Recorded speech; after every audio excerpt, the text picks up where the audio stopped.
All beauty, all fade away, borrowed. All moonlight, return today, borrowed. It's always a challenge to try and create something that is better than the last album that you had. And we feel very strongly that we've achieved that, and certainly the feedback that we've got from other people, anybody who's heard it, you know, is pretty much the same. Very, very good feedback.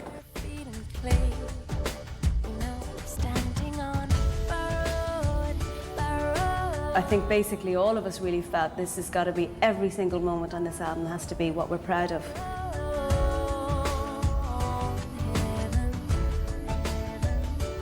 I find myself better able to express myself nowadays for some reason. Maybe it's just, you know, you get a little bit wiser, or you understand yourself better as you get older. I find my lyrics are better now than they were before, you know. I think it takes confidence to write what you're really feeling, and it takes confidence to put it down on paper and to actually be vulnerable enough to show that to the world, and or for people to hear it. I think probably in that way we've matured.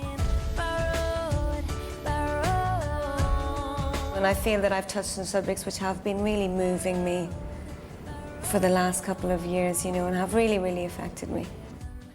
I think it was just time and everything, learning to express better. So I think it's probably, it's just probably very honest and expressive, I think, the album.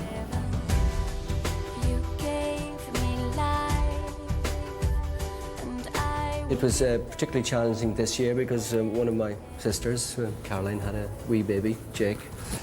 And so she had to take time out from that, so she wasn't always available for the writing and for her parts. But we worked around her time. So basically we'd go into the studio in Dublin, take kind of blocks of time out, could be 2 weeks, 4 weeks, and record, do as much work as we could. And took our time on it, you know, we didn't rush it. There's certainly no point in rushing it. I think, you know, when I look back on other albums, we might have gone that little bit too fast on occasions, you know, because you've got to take time with songs, you've got to live with them, because inevitably there's going to be changes that you're going to make, particularly when the producer creates his influence on the songs.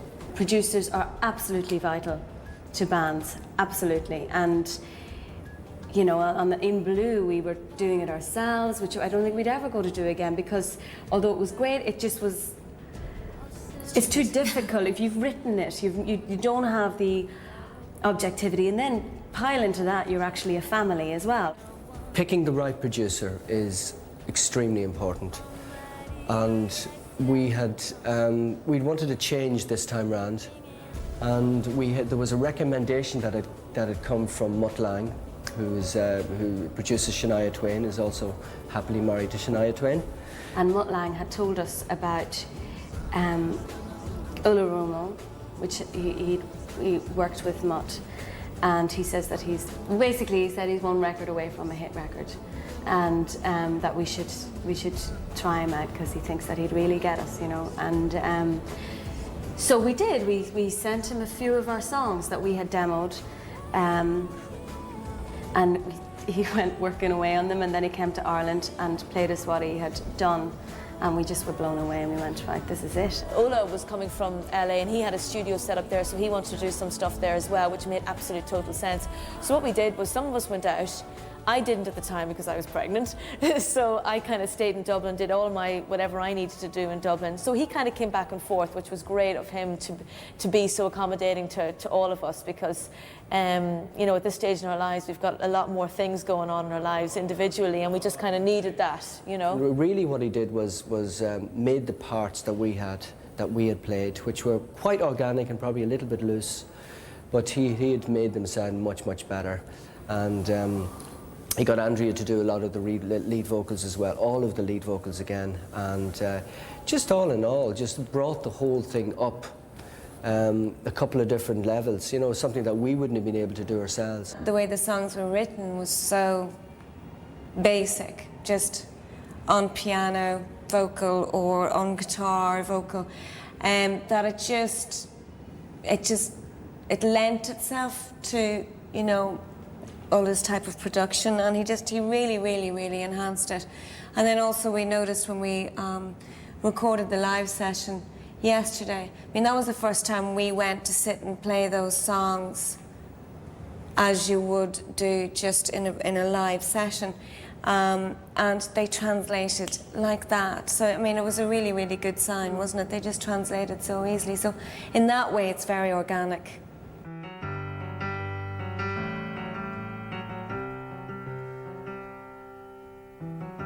It doesn't really matter now you're gone. You never were around that much to speak of. I didn't think that I could live without you, baby. It couldn't be that hard to live alone.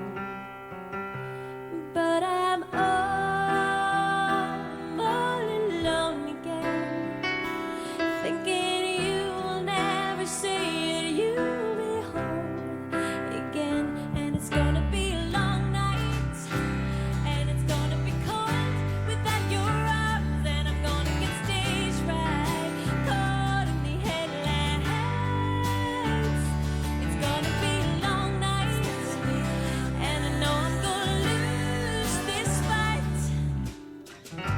It was funny, with Long Night, the melody and the lyrics came really, really, really fast. It was just like it fell out of me. It was incredible. And it's really about, breaking up with someone. It's all about sort of pretending, trying to be brave, going, it doesn't really matter now, you're gone, You never were around that much to speak of. So it's sort of like, it's trying to be flippant. It's about breakups I've experienced, and it's about, I know how I would feel if I broke up with my husband. It wouldn't be good. Let's say that. Gonna be a long night, and I know I'm gonna lose this fight. I'm lost in your arms, baby, lost in your arms. Our records have always been a bit of everything. I mean, actually, when you look back on them, there's always been the trad element, which sometimes confuses people. They go, are they pop? Are they rock? Are they trad? What are they? And I think on this record, we've still got another... But you see, we love all these elements, so therefore we're going to put them on our record, and it feels natural to us to do that,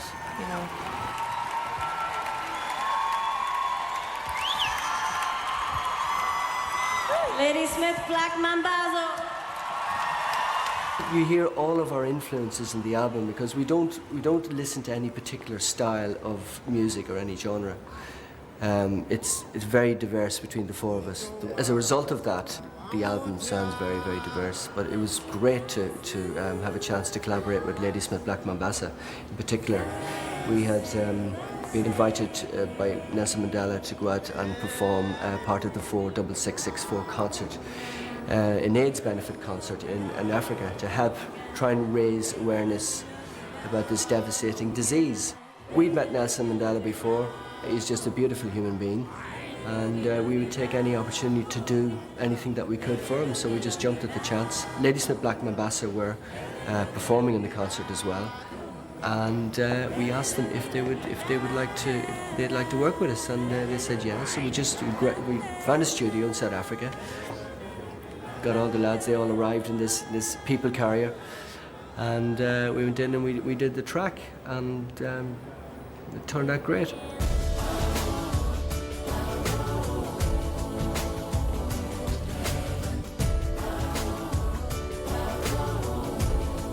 Really, that's about that this is heaven. Our bodies, our skin, touch, everything is heaven, and it's borrowed. We have to give it back, but before we do, to hold it tight.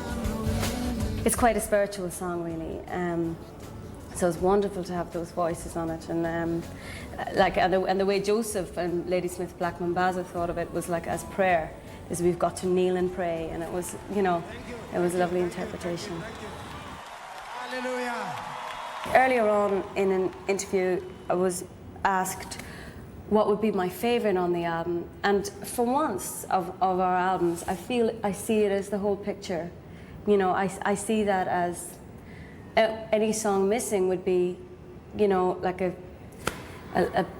colour lost in a painting. You know, for once, I think probably because we had them one producer the whole way through, Ola Romo, it's very much, it's like a journey from the minute from the second Summer Sunshine hits in to the end of Silver Strand. The whole album's kind of like a journey.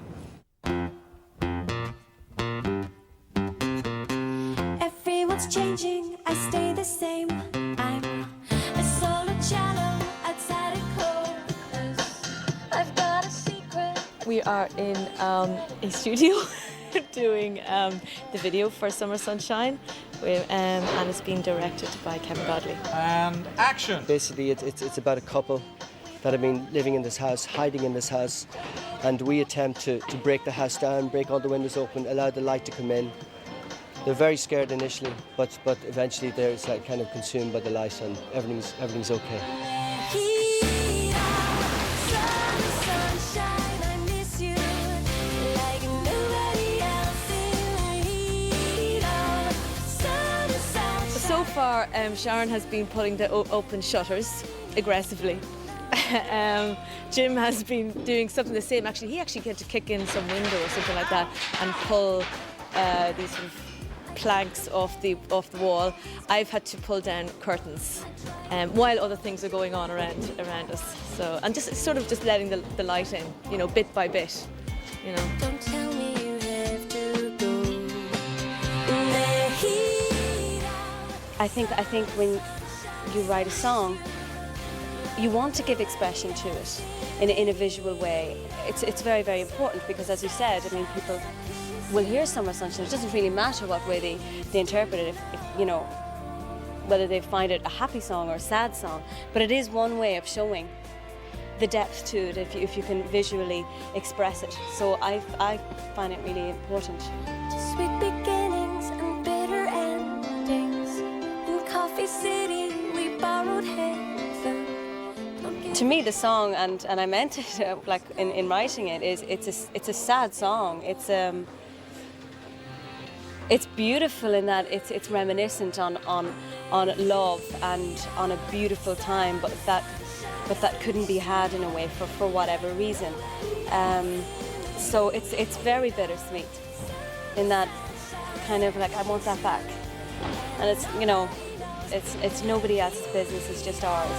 Sunshine, I miss you like nobody else in the heat of sunshine. I kiss you and nobody needs to know.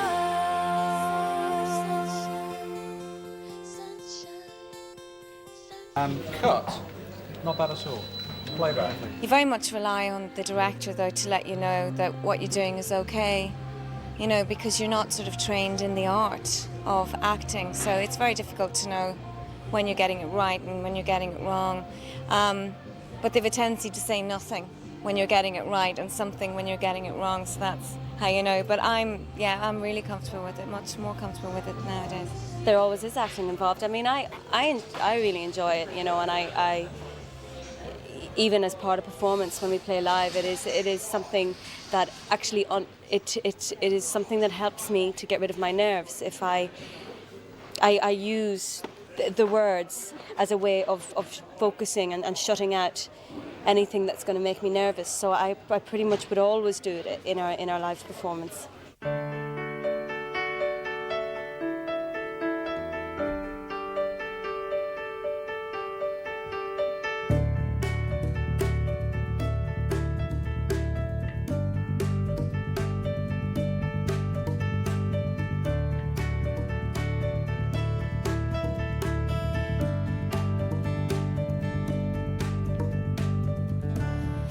I never thought one day you'd be gone, away forevermore. No one can say, no one could explain why you were taken. Oh, where are you now? Could I get there somehow? It's time to say goodbye. The impact of Mum dying was kind of, it's only when you look back, but in Blue it was sort of very, very raw. So I think now we've a lot more time to reflect on it, and I think you can hear it in this record a lot. Try to stop asking why.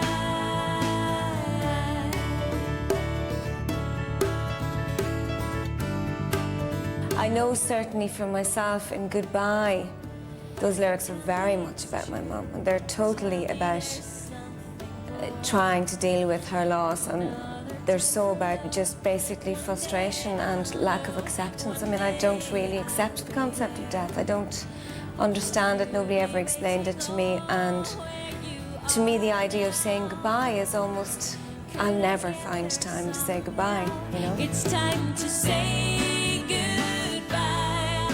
Block out the sun and pack up the sky. Don't let my tears start to make you cry. Each time I try to say my goodbye. Music in itself is a release. So, you know, there is something cathartic about it. There definitely is. You know, so in a way, I don't know. I mean, in singing Goodbye, I even feel like I'm letting it go. You know.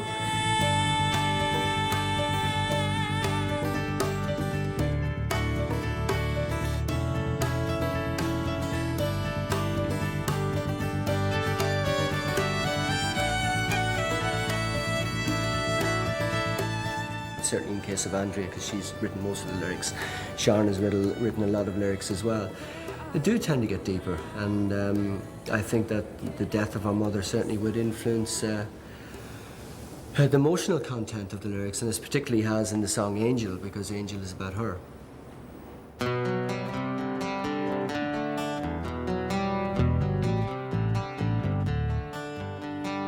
She lived like she knew nothing lasts.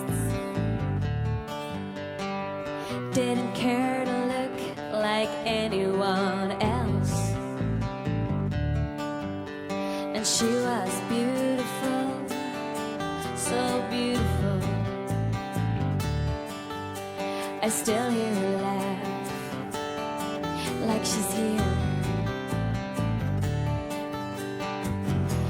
Shower it down all day young. It isn't so wrong to have such fun.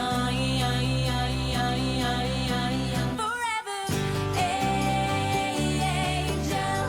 I hope they love you like we do. Forever, angel. I'll be proud to be like you, be like you. You know, it's got to develop. And I think, you know, it's not that we would try and write to our audience, but, you know, our audience would expect, I think, that as they get older themselves, the people that have been fans with us from day one, they're going to want lyrics with a deeper content.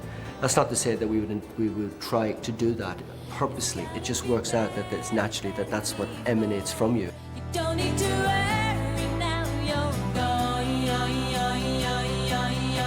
Forever, angel.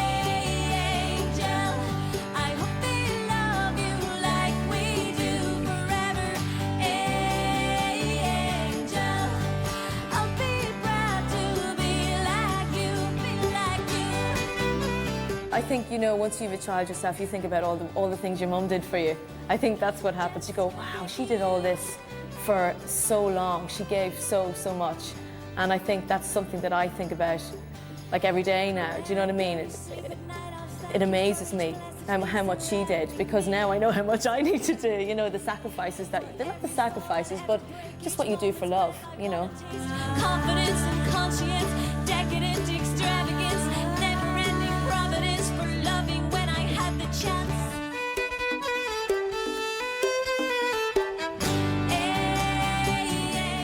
We knew at some stage the time was going to come when one of us was going to have a child. You know, it was inevitable.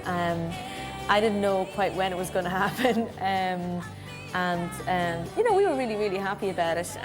But then you start thinking about, your career and all. At the time it was great because, you know, we were doing the records, so I was in one place and I had loads of time to spend with my son for the first year. But now things are sort of starting to pick up again, and I think you just have to try and fit them in. If you want to do this as much as we do, I think you have to decide to do it the best you can and sort of keep both things going, without obviously sacrificing his happiness, whatever in that way, you know.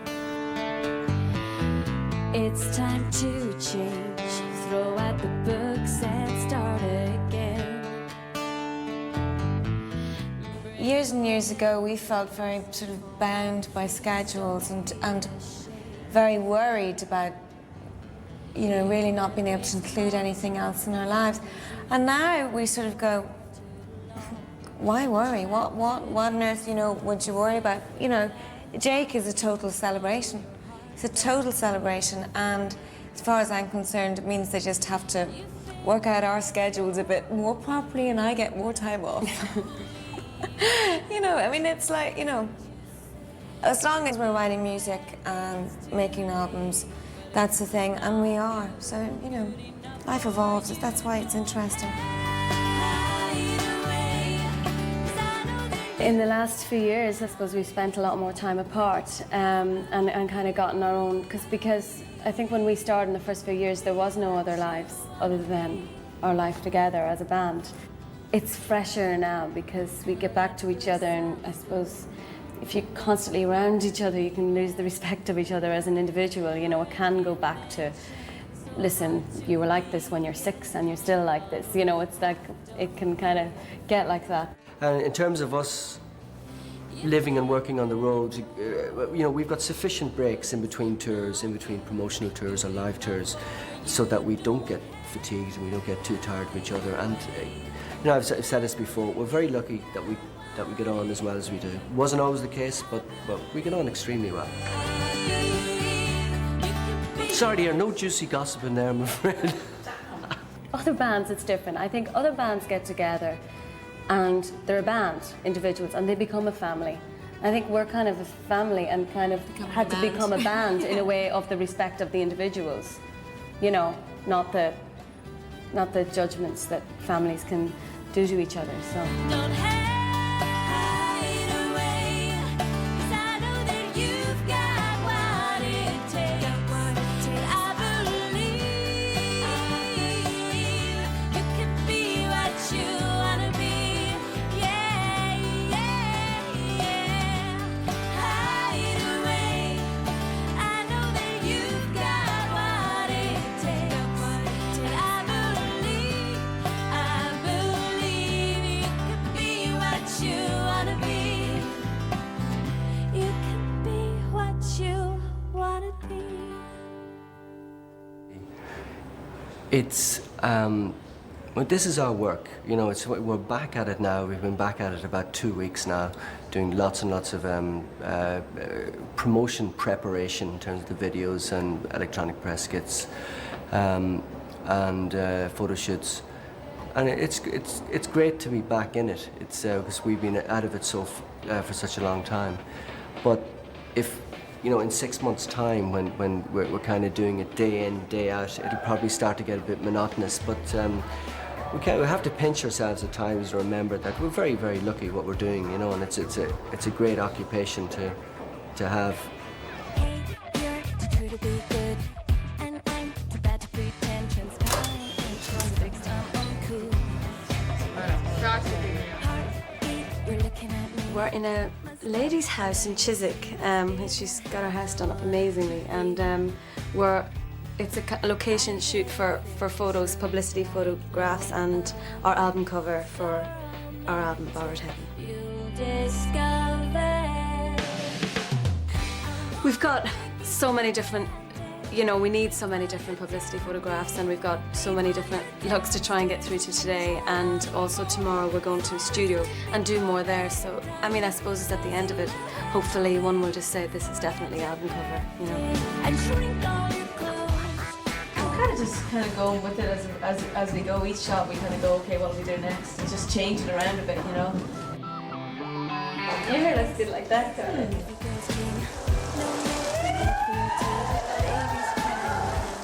We went through some lookbooks, right, basically from a lot of different photographers, and I remember we all sat in a room looking through them and we all immediately picked the same guy. His colours and the contrast with his colours, I think the way he works and manipulates pictures is a really big part of his... It's very creative and very artistic. Colour was quite a different thing for us, really, because we're always stuck in black, really, but which we like. But, you know, we did want, particularly this album, the way it is musically, I think colour is an important thing to have.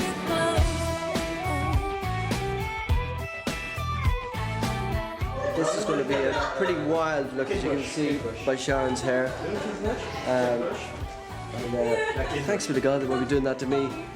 But, I think somebody was tempted to put a wig in my head. I wasn't having any of it. I have visions like no other, so romantic you'll discover. I'm a musician, not a model, and so my idea of spending the day trying on clothes is just, well, it's not my idea, you know, it's just not my idea to do that, you know. Don't think I was ever made to be a model, and just for the whole standing around and the posing of it, and regardless of the height and everything else, you know, move your leg, you know, it's really respect models. Actually, it's difficult. It makes you quite self-conscious. It does, you know, because you're being sort of nitpicked in every little area, and people go, you know, you can see them over there going, because they can see what's coming out on you know, the Polaroids, whatever. I can see them going sort of, you know, and they're looking, and they're going, pointing to parts of their body, and you're wondering, well, is it my chest that doesn't look particularly good in the top, or is it car lines, or, you know, so you become quite self-conscious. The thing is that it all boils down to belief in the album, and that's the thing, you know? Like, it is kind of bittersweet. You do kind of go, oh God, you know, interviews the whole lot. I mean, I think we're human, you know, you're gonna think that, but then you go, Jesus, this album's worth us pushing it, you know? Yeah. And that's it, and that's the only thing it ever will boil down to, when you go, and you go, so you're gonna let that song, that, you know, just slip away then, you know, and you go, no, I can't do that. And there are a lot of elements that you miss as well. You know, when you're not on the road, you certainly miss playing. Even though you're playing in the studio, you miss the performance, you miss the buzz of the gig, you miss the audience, you miss the after-show drink, you know, all that goes around with it, and you miss the sort of the dressing room atmosphere and the wardrobe, and looking and seeing all the people who work with you and help you to get to that stage where you put a show on. So you miss that, and, you know, there are elements of promotion that, you know, you'd miss as well. Very few, but there are.